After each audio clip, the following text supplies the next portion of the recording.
दोस्तों, Bombay high court ने आज अपने एक ऑर्डर में बहुत ही ज़बरदस्त फ़ैसला दिया है। और जो फ़ैसला ये माना जा रहा है कि जो एनसीबी के जो कंट्रोवर्शियल ऑफिसर हैं समीर वानखेड़े और उनके फादर ज्ञानदेव वानखेड़े, जिनका असल नाम according to Maharashtra minister Nawab Malik Dawood है, इन लोगों के लिए एक बड़ा झटका आया है। इनके लिए बहुत बड़ा सेटबैक है। वो सेटबैक क्यों है, मैं ये बताऊंगा आपको।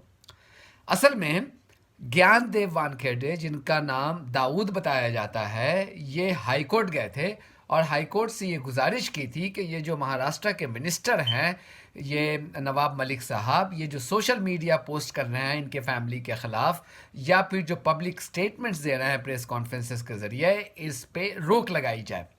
हाई कोर्ट के जो जज हैं जस्टिस माधव जामदार, इन्होंने रिफ्यूज़ कर दिया। इन्होंने उनके उस प्ली को रिजेक्ट कर दिया।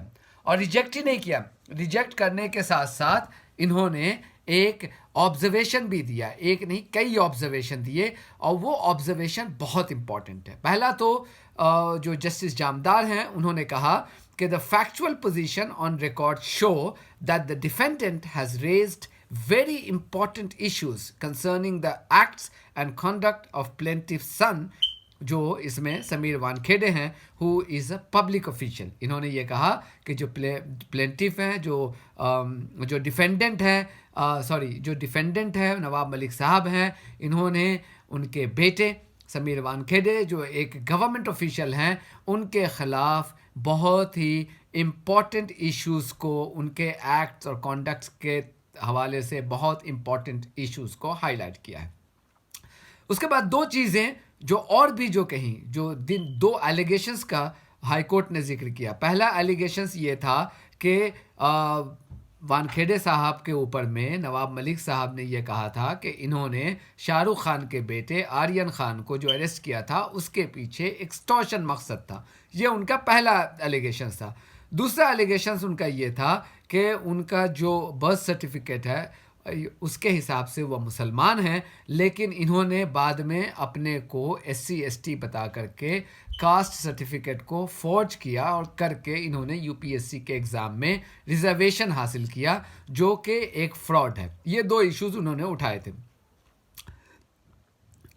तो फिर इसके ऊपर में दोनों ही के ऊपर में जो जज साहब क्या कह रहे हैं ये देखिएगा। दोनों ही एक्यूजेशन के ऊपर में जज साहब ये कह रहे हैं कि it can not be said at this stage that allegation number 1 is totally false in view of affidavit dated 23rd of October of Panch Prabhakar Ragoli sale. It cannot be said at this stage that allegation number 2 is totally false. यानी वो कह रहे हैं कि ना allegation number 1 या allegation number 2 जो वानखेड़े के ख़िलाफ़ हैं, दोनों में से किसी के बारे में भी ये नहीं कहा जा सकता कि ये दोनों गलत हैं। आपको याद होगा, ज़रा सा अपने दिमाग को थोड़ा सा पीछे ले जाइए, और आपको याद होगा कि प्रभाकर सेल एक शख्स हैं जिसे एनसीबी ने अपना इंडिपेंडेंट विटनेस बनाया था आर्यन खान के केस में।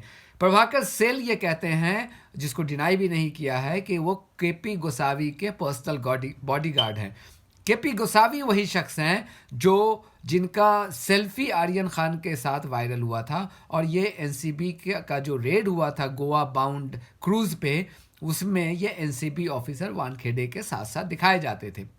प्रभाकर सेल ने अपने एफिडेविट में ये बात कही थी कि असल मकसद इन लोगों को अरेस्ट करने के पीछे शाहरुख खान से 25 करोड़ रुपए की उगाही थी, और उन 25 करोड़ रुपए में से 8 करोड़ रुपया वानखेड़े को दिया जाना था, समीर वानखेड़े को। फिर उसके बाद उन्होंने कहा कि उसमें से कुछ पैसा एक सैम डिसूजा के ज़रिए ऑलरेडी पेमेंट किया जा चुका है। सैम डिसूजा साहब बाद में आते हैं और बॉम्बे हाई कोर्ट को ये कहते हैं बाज़ाब्ते हलफनामे में कि यस, हमने 50 लाख रुपए लिए थे शाहरुख खान के मैनेजर पूजा ददलानी से। मैंने 50 लाख रुपए लिए थे, लेकिन उन 50 लाख रुपए को मैंने उनके हस्बैंड के ज़रिए लौटा दिया है। ये बात उन्होंने कही। तो ये एलिगेशन वहाँ पे किसी ने डिनाई नहीं किया है, ये एक्सटॉर्शन का। ये दोनों ही चीज़ों में कोर्ट ने कहा कि इट कांट बी सेड कि ये इनमें सदाकत नहीं है या इसमें सच्चाई नहीं है। उसके अलावा जो बाद में कोर्ट ने एक और ऑब्जर्वेशन दिया, उन्होंने कहा कि at this prima facie stage and on the basis of material on record, it cannot be said that allegations made by the defendant are totally false.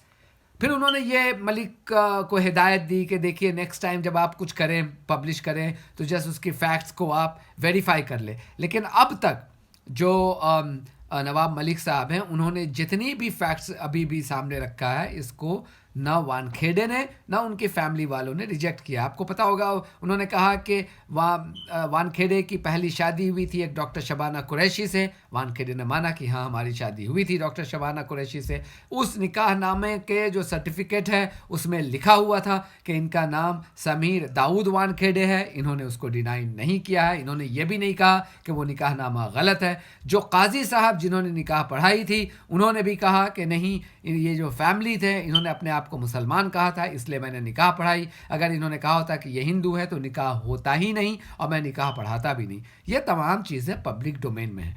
असल में समीर वानखेड़े साहब और उनकी फैमिली का ये कहना यह है कि चूँकि नवाब मलिक साहब के जो दामाद हैं, जो सन इन लॉ हैं, उनका भी नाम समीर है, उनको जो एनसीबी है उसी ड्रग के मामले में जनवरी में अरेस्ट किया था और सितंबर में उनको बेल पे रिहा किया गया.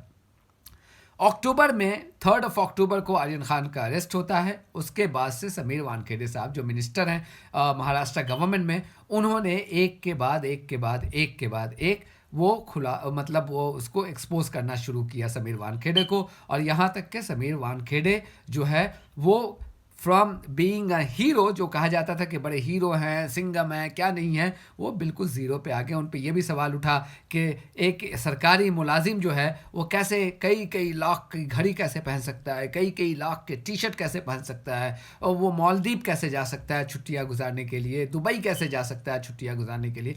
इन बातों में कहीं ना कहीं सच्चाई तो है. मतलब मैंने भी अपनी ज़िंदगी में ठीक ठाक कमाया है, लेकिन मेरी भी आज तक हिम्मत नहीं हुई कि मैं मालदीव्स के हॉलीडे को अफोर्ड कर पाऊँ.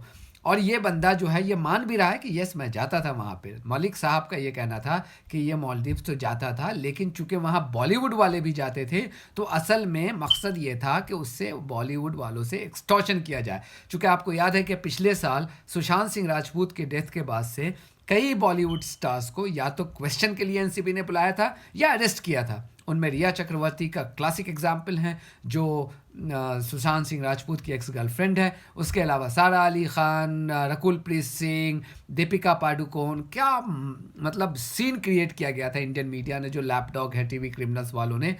तो कहीं ना कहीं ये बात अब साबित होती नज़र आ रही है कि जो समीर वानखेड़े साहब हैं, इनका जो रोल बड़ा क्वेश्चनेबल रहा है. उनके पास इनको क्लैरिफाई करने के लिए इनको अपने उन तमाम एलिगेशंस को क्लैरिफाई तो करना ही पड़ेगा, चूँकि बहुत सीरियस एलिगेशंस है. उनको उस इन्वेस्टिगेशन से अभी हटा दिया गया है. एसआईटी फॉर्म की गई है जो सेंट्रल गवर्नमेंट की तरफ से भी की गई है, मुंबई पुलिस की भी तरफ से की गई है. पता नहीं इससे क्या आएगा, लेकिन एनसीबी के बारे में जो सवालिया निशान खड़े हुए हैं उससे एक बात तो जाहिर है, जो मैंने बहुत पहले कहा था जब अरेस्ट किया गया था, तभी मुझे लगा था कि ये फिशी है. तो मैंने एक ट्वीट किया था, वो बड़ा वायरल हुआ था. मैंने ये कहा था कि शाहरुख खान को सबसे expensive lawyers, even if it means hiring जो टॉप लॉयर्स हैं, मुकुल रोहतगी हो गए या फिर और भी जो दूसरे बड़े लॉयर्स हैं, इन लोगों को हायर करके एनसीबी इन पर्टिकुलर एंड उसके जो ऑफिसर हैं समीर वानखेड़े, उनके ख़िलाफ़ जो डेफेमेशन का केस फाइल किया जाना चाहिए और डेफेमेशन का केस फाइल करके उससे कॉम्पनसेशन डिमांड किया जाना चाहिए. क्योंकि देखिए बॉम्बे हाई कोर्ट ने भी अभी ऑलमोस्ट क्लीन चिट दे दिया. उसने ये कहा कि जिस बेसिस पे एनसीबी ने केस बनाया था आर्यन खान के ख़िलाफ़, वो उसके व्हाट्सएप चैट के बिना पे. क्योंकि जब आर्यन खान के लॉयर ने यह कहा कि लुक हमारे क्लाइंट के पास से तो कुछ मिला ही नहीं जब रेड हुआ था, तो एनसीबी ने की दलील ये थी कि देखिए कुछ मिला तो नहीं है, लेकिन उनके व्हाट्सएप चैट से हमें एक इंटरनेशनल कॉन्स्पिरेसी की बात सामने आती है. लेकिन हाई कोर्ट ने क्लियर कह दिया कि न सिर्फ इंटरनेशनल कॉन्स्पिरेसी की बात में कोई सदाकत नहीं है, कोई सच्चाई नहीं है, बल्कि व्हाट्सएप चैट में ऐसा कुछ नहीं है जिससे ऑफेंस जाहिर होता हो.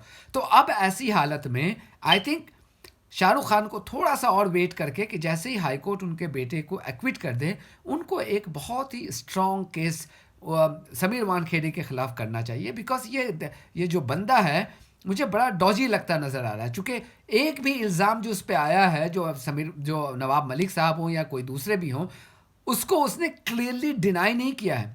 बीवी इसकी पहली मुसलमान थी, डिनाई नहीं किया। इसका उस सर्टिफिकेट में इसने अपना नाम समीर दाऊद वानखेड़े कहा था, ये डिनाई नहीं किया। माँ खुद कहता है कि मेरी माँ मुस्लिम थी।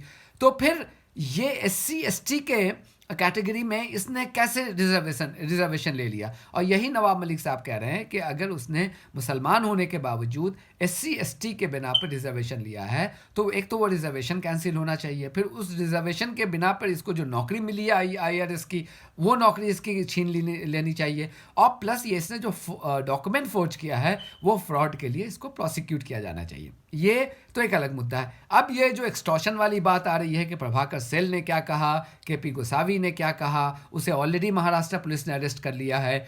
जो सैम डिसूजा है उसने ये कहा कि मैंने 50 लाख रुपया तब लौटाने का फैसला किया जब मुझे लगा कि KP गोसावी फ्रॉड है। तो अब ये इन तमाम जो सवालात हैं, इतने सीरियस सवाल हैं कि आई एम सरप्राइज कि ये बंदा अभी तक अरेस्ट के नहीं हुआ है। अब ये बार बार जा रहा है इधर उधर, भागा फिर रहा है। इसके फादर चले गए हाई कोर्ट में कि हमें मतलब नवाब मलिक साहब को रोका जाए। मतलब इतना डर किस बात का है भाई? या तो तू जो नवाब मलिक साहब जो कह रहे हैं, जो पोस्ट कर रहे हैं, उसको डिनाई करो कि ये गलत है, ये निकाहनामा गलत है, ये फ़ोटो गलत है, निकाहनामा में दाऊद नाम गलत है, मैंने अपना नाम दाऊद नहीं लिखा था, वो गलत है, कह दो। एक तरफ से तुम कह रहे हो कि नहीं वो सब सही है, लेकिन फिर ये कहते हो कि नहीं इनको पब्लिक पोस्ट नहीं करना चाहिए। आई थिंक जो हाई कोर्ट का एक आर्यन खान के मामले में ऑब्जर्वेशन और आज समीर वानखेड़े के फादर की प्ली को रिजेक्ट कर देना और ये कहना कि हम नवाब मलिक साहब को नहीं रोक सकते हैं पब्लिक स्टेटमेंट देने से या सोशल मीडिया पोस्ट करने से, आई थिंक ये दिखाता है कि आने वाले दिनों में जब भी ये केस लॉजिकल कंक्लूजन पे पहुंचता है, आई थिंक शाहरुख खान को बहुत सीरियसली NCB और समीर वानखेड़े के ख़िलाफ़ एक बहुत ही बड़ा डिफेमेशन का केस फाइल करना चाहिए। ये एक छोटी सी बात थी जिस पे आपसे बात करनी थी। आप लोग अपना ख्याल रखिए, हमारे फेसबुक पेज के सपोर्टर बनिए और यूट्यूब चैनल को सब्सक्राइब कीजिए और हमारे वीडियोस को लाइक करें, कमेंट करें और शेयर करें। But very very importantly, please please please stay safe.